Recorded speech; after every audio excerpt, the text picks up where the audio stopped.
ಸಾಮಾನ್ಯವಾಗಿ ಮಹಾಭಾರತ ಚರ್ಚಾ ಕಾರ್ಯಕ್ರಮವನ್ನ ಪ್ರಾರಂಭ ಮಾಡ್ತಾ ಒಂದೆರಡು ಲೈನ್ ಈ ಇವತ್ತಿನ ವಿಚಾರದ ಬಗ್ಗೆ ನಾನು ವಿಶ್ಲೇಷಣೆ ಮಾಡಿ ನಂತರದಲ್ಲಿ ಚರ್ಚೆಯನ್ನ ಪ್ರಾರಂಭ ಮಾಡ್ತಿದ್ವಿ. ಆದ್ರೆ ಇವತ್ತು ಬ್ರೇಕಿಂಗ್ ಅಪ್ಡೇಟ್ ಮೂಲಕವೇ ಚರ್ಚೆಯನ್ನ ಪ್ರಾರಂಭ ಮಾಡಬಹುದಾ ಅಂತ ಹೇಳಿ ಒಂದೇ ದಿನ ಇಬ್ಬರು ನಟರ ಕಾನೂನಾತ್ಮಕ ರಗಳೆಯ ವಿಚಾರಕ್ಕೆ ಫುಲ್ ದಿನ ಅಪ್ಡೇಟ್ಗಳಿವತ್ತು.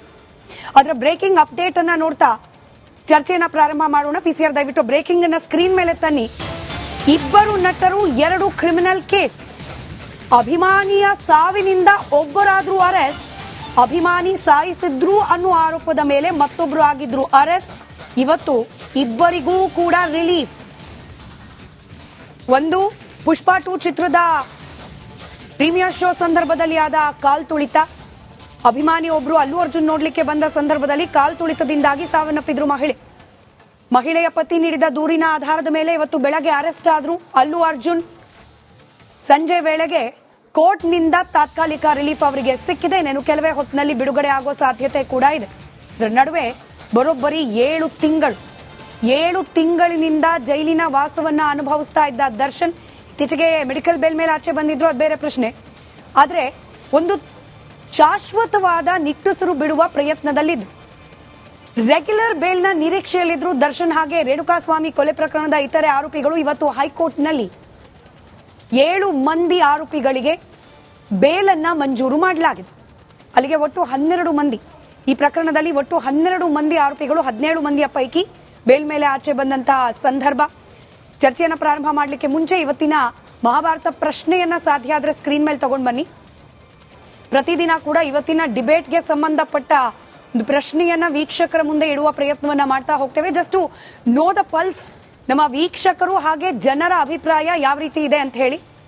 ಪೋಲ್ ಲೇಟ್ ಆಗುತ್ತೆ ಅನ್ನೋ ಹಾಗಿದ್ರೆ ಎಸ್, ದರ್ಶನ್ಗೆ ರಿಲೀಫ್ ಏನೋ ಸಿಕ್ಕಿದೆ, ಬೇಲ್ ಸಿಕ್ಕಿರೋದು ಇನ್ನು ಪ್ರಕರಣದಿಂದ ಕಂಪ್ಲೀಟ್ ಖುಲಾಸೆ ಆಗಿಲ್ಲ. ಆರೋಪದಿಂದಲೂ ಕೂಡ ಮುಕ್ತರಾಗ್ತಾರ ದರ್ಶನ್. ಈಗೇನು ಕೊಲೆ ಪ್ರಕರಣದ ಆರೋಪಿ ಅನ್ನೋ ಅಪವಾದ ಅವ್ರ ಮೇಲಿದೆ, ಇದರಿಂದಲೂ ಕೂಡ ಕಂಪ್ಲೀಟ್ ಆಗಿ ಆಚೆ ಬರ್ಲಿಕ್ಕೆ ಸಾಧ್ಯವಾಗುತ್ತಾ ಅಂತ ಹೇಳಿ. ಯಾರೆಲ್ಲ ಓಟ್ ಹಾಕಿದ್ದೀರಿ ಧನ್ಯವಾದ, ಯಾರೆಲ್ಲ ಇನ್ನೂ ಓಟ್ ಹಾಕಿಲ್ಲ QR ಕೋಡ್ ಅನ್ನ ನೀವು ಸ್ಕ್ಯಾನ್ ಮಾಡುವ ಮೂಲಕ ನಿಮ್ಮ ಅಭಿಪ್ರಾಯವನ್ನು ತಿಳಿಸಬಹುದು. ಚರ್ಚೆಯ ಕೊನೆ ಹಂತದಲ್ಲಿ ಎಷ್ಟು ಪರ್ಸೆಂಟೇಜ್ ಓಟ್ ಯಾವ ಉತ್ತರದ ಪರವಾಗಿದೆ ಅನ್ನೋದನ್ನ ನಾವು ಗಮನಿಸ್ತಾ ಹೋಗೋಣ. ಚರ್ಚೆ ಪ್ರಾರಂಭ ಮಾಡೋಣ. ಚರ್ಚೆಯಲ್ಲಿ ನಿವೃತ್ತ ಪೊಲೀಸ್ ಅಧಿಕಾರಿಯಾದ ಬಸವರಾಜ್ ಮಾಲ್ಗತ್ತಿ ಸರ್ ಇದ್ದಾರೆ.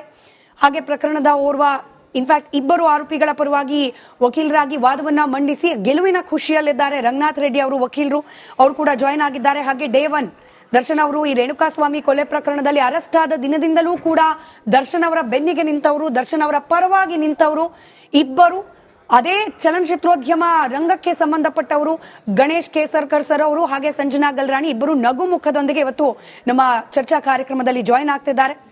ಸಂಜನಾ ಅವರೇ, ಖುಷಿ ಇದೆ, ಫಾರ್ ದಟ್ ಕಂಗ್ರ್ಯಾಚುಲೇಷನ್ಸ್. ಹಾಗೆ ನೀವು ಕಳೆದ ಬುಲೆಟಿನ್ ನಲ್ಲಿ ರಿಪಬ್ಲಿಕ್ ಕನ್ನಡದ ಜೊತೆ ಮಾತನಾಡುವಾಗ ಹೇಳಿದ್ದು ಬಹಳ ಸೆನ್ಸಿಬಲ್ ಅನಿಸ್ತು ನನಗೆ. ಹಾಗಾಗಿ ಅದೇ ಪ್ರಶ್ನೆಯಿಂದ ನಿಮ್ಗೆ ನಾನು ಈ ಚರ್ಚೆಯಲ್ಲಿ ಆಹ್ವಾನ ಮಾಡ್ತಾ ಇದ್ದೇನೆ. ಸಾವನ್ನಪ್ಪಿದವರ ಕುಟುಂಬದ ಬಗ್ಗೆ ಅನುಕಂಪ ಇದೆ, ಆದ್ರೆ ಯಾರೇ ಆಗಿದ್ದರೂ ಕೂಡ ಅವರ ಫ್ರೆಂಡ್ ಸರ್ಕಲ್ ಅದ್ರ ಬಗ್ಗೆ ಗಮನ ಇಟ್ಕೊಳ್ಳೋದು ಬಹಳ ಮುಖ್ಯ ಆಗುತ್ತೆ. ನಮ್ಮ ಜೀವನದಲ್ಲಾಗೋ ಎಷ್ಟೋ ಘಟನೆಗಳು ನಮ್ಮ ಸುತ್ತಮುತ್ತಲಿರುವ ಆಪ್ತರಿಂದಲೇ ಆಗುತ್ತೆ ಅಂತ ಹೇಳಿ ಒಂದು ಕಿವಿ ಮಾತನ್ನು ಹೇಳ್ತಿದ್ರಿ. ಅಲ್ಲಿಂದಾನೇ ಮುಂದುವರಿಸಬಹುದಾ ಸಂಜನಾ ಅವರೇ? ಖಂಡಿತವಾಗ್ಲು ಅದ್ರ ಉದಾಹರಣೆ ನನ್ ಕೇಸೇ ಆಗಿರ್ಬಹುದು ಅಥವಾ ದರ್ಶನ್ ಸರ್ ಕೇಸೇ ಆಗಿರ್ಬಹುದು, ನಿಮ್ಮೆಲ್ಲರ ಮುಂದೆನೂ ಇದೆ. It's very important to select the right people. ಅಂದ್ರೆ tell me who you are ಅಂದ್ರೆ ನೀವ್ ಯಾರಂತ ಗೊತ್ತು ಮಾಡೋದಿಕ್ಕೆ ನಾನು ನಿಮ್ ಸ್ನೇಹಿತರು ಯಾರಂತ ನನಗೆ ಹೇಳಿ, ನೀವ್ ಎಂತವ್ರು, ನಿಮ್ಮ ಸ್ಟ್ಯಾಂಡರ್ಡ್ ಏನಂತ ನಾನೇ ಹೇಳ್ತೀನಿ ಅಂತ ಒಂದು ಹೇಳಿಕೆ ಇದೆ ಇಂಗ್ಲಿಷ್ ಅಲ್ಲಿ. Tell me who your friends are, I tell you what you are ಅಂತ. So we have to be very careful. ಅದು ಸೆಲೆಬ್ರಿಟಿ ಆಗಿ ನಾನು ನೋಡಿದೀನಿ, like many people, like for example even Shahrukh Khan ಆಗಿರ್ಬಹುದು, ಸಲ್ಮಾನ್ ಖಾನ್ ಆಗಿರ್ಬಹುದು, ಮಹೇಶ್ ಬಾಬು ಅವ್ರು ಆಗಿರ್ಬಹುದು, ಅವ್ರಿಗಂತೂ ಫ್ರೆಂಡ್ ಸರ್ಕಲ್ಲೇ ಇಲ್ಲ. ಎಸ್ಪೆಷಲಿ ತುಂಬಾ ಸೂಪರ್ ಸ್ಟಾರ್ಸ್ ಲೈಫ್ ಹತ್ರದಿಂದ ಗಮನ ಮಾಡಿದ್ರೆ ಬರೀ ಅವ್ರ ಫ್ಯಾಮಿಲಿನೇ ಅವರ ಬೆಸ್ಟ್ ಫ್ರೆಂಡ್ಸ್ ಆಗಿರ್ತಾರೆ. ಇದೇ ಕಾರಣ, ಬಿಕಾಸ್ ನಾನು ಅವ್ರ ಬೆಸ್ಟ್ ಫ್ರೆಂಡ್ ಹೇಳ್ಕೊಂಡ್ಬಿಟ್ಟು ಏನೇನ್ ಕೆಲ್ಸಗಳು ಯಾರ್ಯಾರು ಮಾಡ್ತಾರ ಕೊನೆಗೂ ಅದ್ರ ತೂಕ ಬಂದು ನಮ್ ತಲೆ ಮೇಲೆ ಬರುತ್ತೆ. ತೂಕ ಬಂದ್ರು ಬರ್ಲಿ, ಅದ್ರ ಕೆಟ್ಟ ಹೆಸರು, ಅದ್ರ ಅವಮಾನ, ಅದ್ರ ಅಲಿಗೇಷನ್ಸ್, ಈ ತರ ಜೀವನಾನೇ ನಾಶ ಆಗೋದು. ನನ್ ಜೊತೆನೂ ಟೆಂಪ್ರರಿ ಆಗಿ ಆತರ ಆಗಿತ್ತು. ಅದರಿಂದ ಹೇಗ್ ಹೊರಗ್ ಬಂದಿದೀನಿ ರಕ್ತ ಕಣ್ಣೀರ್ ಜೊತೆ ಅಂತ ನನಗೆ ಈಗ ಗೊತ್ತಾಗ್ತಾ ಇದೆ. But the thing is that it's very important to be very careful. Celebrities ಆದ್ರೆ ಸ್ನೇಹಿತರೇ ಇಟ್ಕೊಂಬೇಡಿ. ಹೆಮ್ಮೆಯಿಂದ ಹೇಳ್ತಾ ಇದ್ದೀನಿ, ಸ್ನೇಹಿತರೇ ಇಟ್ಕೊಂಬೇಡಿ, ಸ್ನೇಹಿತರು ಇಟ್ಕೊಳ್ಳೋ ಅವಶ್ಯಕತೆನೇ ಇಲ್ಲ. ನಿಮ್ ತಂದೆ ತಾಯಿನೇ ನಿಮ್ ಸ್ನೇಹಿತರು, ನಿಮ್ ಗಂಡನೇ, ನಿಮ್ ಮಗುನೇ ನಿಮ್ಮ ದೇವ್ರು ಅಂತಾನೆ ಅನ್ಕೊಳ್ಳಿ. ನಿಮ್ ಕೆಲ್ಸಕ್ ತಕ್ಕಂತ ಯಾರ್ ನಿರ್ದೇಶಕರು ಆಗ್ತಾರೆ ಅವ್ರಿಗೆ ಫ್ರೆಂಡ್ ಆಗಿ ಇಟ್ಕೊಳ್ಳಿ, ಯಾರ್ ನಿರ್ಮಾಪಕರು ಆಗ್ತಾರೆ ಅವ್ರಿಗೆ ಫ್ರೆಂಡ್ ಆಗಿ ಇಟ್ಕೊಳ್ಳಿ. ನೀನೇ ನನ್ನ ರಕ್ತ ಸಂಬಂಧ, ನೀನೇ ನನ್ನ ಸ್ನೇಹಿತ ಅಂತ ನೀವು ಪ್ರಾಣ ಹಚ್ಕೊಂಡ್ರೆ ಪ್ರಾಣನೇ ಹಿಂಡಿ ತೆಗೆದು ಬೀದಿಗೆ ಹಾಕ್ಬಿಡ್ತಾರಂತ ನಾವು ಈ ಸರ್ವನಾಶ ಆಗಿರೋ ಇಡೀ ಎಪಿಸೋಡ್ ಮುಂದೆ ನೋಡಿದೀವಿ. But best part is today Darshan sir has come out in bail. ನಾನ್ ಹೇಗ್ ಕೇಸ್ ರದ್ದು ಮಾಡಿದೆ 482 ಮೂಲಕ, I cost the case. I hope he will also cost the case. ಅವ್ರ ಪರವಾಗಿ ಕೇಸ್ ಟ್ರಯಲ್ಗೆ ಹೋಗ್ಬಾರ್ದು, ಕೇಸ್ ಚಾರ್ಜೇ ಹಾಕ್ಬಾರ್ದು. ನನಗೆ ಇಲ್ಲೂ ಅಡ್ವೊಕೇಟ್ಸ್ ಕೂತಿದ್ದಾರೆ. How much law I have studied, I have only learned of ಒಂದು ಲಾಯರ್ ಸರ್ಟಿಫಿಕೇಟ್ ಇಲ್ಲ ನನ್ನ ಹತ್ರ. So through the high court there is a very good section 482. ಅದ್ರಲ್ಲಿ ಹೋಗ್ಬಿಟ್ಟು ನಾವು ನಮ್ಗೆ ಈ ಕೇಸಿಗೆ ಸಂಬಂಧ ಇಲ್ಲ, ನಡೆದಿದ್ದು ನಡೆದು ಹೋಗಿದೆ, ನಡೆದಿಲ್ಲ ಅಂತ ಇಲ್ಲ, ಬಟ್ ನನ್ನ ಪಾತ್ರ ಈ ಕೇಸಲ್ಲಿ ಇಲ್ವೇ ಇಲ್ಲ ಅಂತ ನಾವು ಹೋಗ್ಬಿಟ್ಟು ನಮ್ಮ ಎಕ್ಸ್ಪ್ಲನೇಷನ್ ಕೊಟ್ಟು ಒಂದು ಅಪ್ಲಿಕೇಶನ್ ಹಾಕೊಬಹುದು 482 ಕೋರ್ಟ್ ಹಾಲ್ ಅಲ್ಲಿ. ಅದೇ ನಾನ್ ಮಾಡಿದ್ದು. ನನ್ನ ಕೇಸಲ್ಲಿ 27 ಪೀಪಲ್ ಇದ್ರು. ನಾನ್ ನನ್ನ ಪರವಾಗಿ ಹೋಗ್ಬಿಟ್ಟು ನನ್ನ ಬಿಡುಗಡೆ ಮಾಡಿ ಇದ್ರಲ್ಲಿ ಅಂತ ಕ್ವಾಶಿಂಗ್ ಹಾಕ್ಬಿಟ್ಟು ಆಚೆ ಬಂದಿದ್ದೀನಿ. ಇದೇ ರೀತಿ ದರ್ಶನ್ ಅವ್ರು ಸಂಪೂರ್ಣವಾಗಿ ಈ ಕೇಸಿಂದ ಆಚೆ ಬರ್ಬೇಕು. ಇದರ ಟ್ರಯಲ್ ನಡಿಬಾರ್ದು. ಈ ಕೇಸಿಂದ ಅವ್ರಿಗೆ ಇನ್ನ ಅವಮಾನ ಆಗ್ಬಾರ್ದು, ಇನ್ನ ಮಾನಸಿಕ ಟಾರ್ಚರ್ ಆಗ್ಬಾರ್ದು. ದೈಹಿಕವಾಗಿ ಆಲ್ರೆಡಿ ಎಷ್ಟು ಅನುಭವಿಸ್ತಾ ಇದ್ದಾರೆ ಅಂತ ನಾವೆಲ್ಲರೂ ನೋಡ್ತಾ ಇದೀವಿ. ಇನ್ನ ಅವ್ರಿಗೆ ಏನೋ ರೀತಿಯ ಟಾರ್ಚರ್ ಆಗ್ಬಾರ್ದು. ಇಷ್ಟು ಕೆಟ್ಟದು ಯಾರ ಜೊತೆನೂ ಆಗ್ಬಾರ್ದು. ಇಷ್ಟು ಕೆಟ್ಟದಾದ್ಮೇಲೆ ಇವತ್ತಿಂದ ದರ್ಶನ್ ಅವ್ರ ಜೊತೆ ಬರೀ ಒಳ್ಳೇದೇ ಆಗ್ಬೇಕು, ಬರೀ ಅವ್ರ ಮೇಲೆ ಬರ್ಬೇಕು, ಅವ್ರೊಂದು ಪ್ಯಾನ್ ಇಂಡಿಯಾ ಸ್ಟಾರ್ ಆಗ್ಬೇಕು, ತುಂಬಾ ದೊಡ್ಡ ಮಟ್ಟಕ್ಕೆ ರೀಚ್ ಆಗ್ಬೇಕು ಅಂತ ನನ್ನ ಪ್ರಾರ್ಥನೆ ಇವತ್ತಿಂದ ಇದೆ.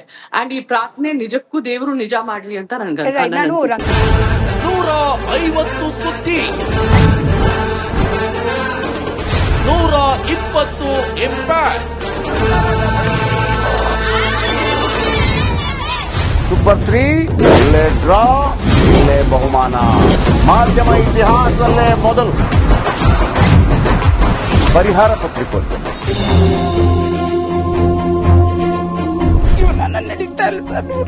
ಗುರುಲಕ್ಷ್ಮಿನಿಲ್ಲ, ಪಿಂಚಣಿನಿಲ್ಲ, ಇದನ್ನೇ ಮಾಡಕ್ಕಾಗಿಲ್ಲ ಅಂತಂದ್ರೆ ಇನ್ನೇನ್ ಮಾಡ್ತೀರಿ ಬೇರೆ?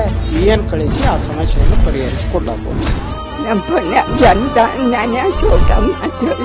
ಒಬ್ಬ ಅಜ್ಜಿ, ಅವರು ವಿಕಲಚೇತನರು, ಯಾರ ಹತ್ರ ಹೇಳೋದು? ನಿಮ್ ಪ್ರಾಬ್ಲಮ್ ಏನಪ್ಪಾ ಅಂತ ಕೇಳೋದಕ್ಕೆ ಯಾರು ಇಲ್ವಲ್ಲ. ಆಗ ನಾವಿರ್ತೀವಿ. ನಾವಿರೋದೇ ನಿಮ್ಗಾಗಿ. ನಾನು ಇರುವವರೆಗೆ, ಅವರು ಇರುವವರೆಗೆ 1000 ರೂಪಾಯಿ ತಿಂಗಳು ಆಗ್ತೀನಿ. ಆದ್ರೆ ಈ ಕೆಲಸ ಇದೆಯಲ್ಲ, ಯಾವತ್ತೂ ಕೂಡ ಶಾಶ್ವತವಾಗಿ ನಮಗೊಂದು ಒಳ್ಳೆ ನೆನಪನ್ನ ಕೊಡುತ್ತೆ, ನಮ್ಮನ್ನ ಕಾಪಾಡುತ್ತೆ. 24 ಗಂಟೆಯಲ್ಲಿ ಅವರ ಬದುಕು ಬದಲಾಗಿ ಹೋಯಿತು.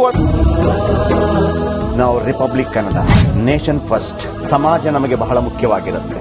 ನಾವು ಆ ಜಾತಿ ಈ ಜಾತಿ ಅಂತ ನೋಡೋದಿಲ್ಲ. ಸಮಾಜದ ಕಟ್ಟ ಕಡೆ ವ್ಯಕ್ತಿ ಯಾರಿರ್ತಾನೆ, ಅದು ಯಾವುದೇ ಜಾತಿಯವನಾಗಿರ್ಬೋದು, ಯಾರ ಕಷ್ಟದಲ್ಲಿದ್ದಾನೆ ಅವನ ಪರವಾಗಿರ್ತಾನೆ. ಕನ್ನಡಕ್ಕೆ ಧನ್ಯವಾದ. ನಾವು 1 ವರ್ಷದ ನಿರ್ಭೀತ ಪತ್ರಿಕೋದ್ಯಮ ರಿಪಬ್ಲಿಕ್ ಕನ್ನಡ. ಇದು ನಿಮ್ಮ ಧ್ವನಿ.